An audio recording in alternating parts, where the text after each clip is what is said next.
Nailigtas ang isang senior citizen na inanod matapos tumawid sa spillway sa Montalban, Rizal kahapon.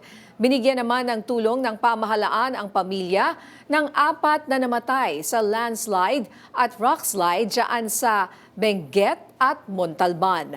Yan ang umaarangkadang balita ni Naomi Tiburcio.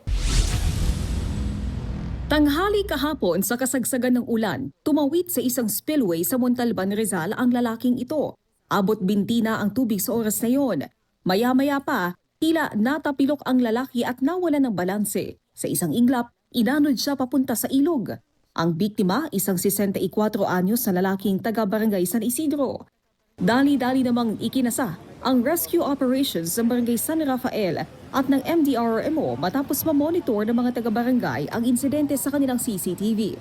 Nag-deploy mga rescuer ng safety line laban sa malakas na agos ng tubig, salbabida, life vest at stretcher. Pero naging pahirapan din ang pag-rescue. Kalaunan, ligtas na naiahon mula sa ilog ang lalaki saka isinakay sa stretcher bago dinala sa ambulansya patungo sa Inares Hospital.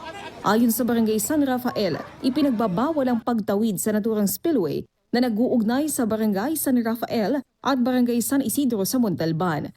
Dahil sa pangyayari, mas hinigpitan na ang pagdaan dito. Huwag na nating pilitin na tumawid dahil po akala nyo lang mababaw pero yung ang nagpapabigat po dyan, yung current, yung agos ng tubig, talagang malakas po. Samantala, nagpaabot na rin ng tulong ang bayan ng Montalban para sa pamilyang naulila ng magkapatid na nasawi sa isang rock slide sa barangay San Rafael. Naghatid na rin ng tulong medikal, burial at medical assistance ang DSWD sa pamilya ng 2 ding nasawi sa landslide sa La Trinidad, Benguet. Nakatanggap din ng tulong ang isang nasugatan. Ako si Naomi Tiburcio ng PRTV News. Nagseserbisyo para sa Pilipino.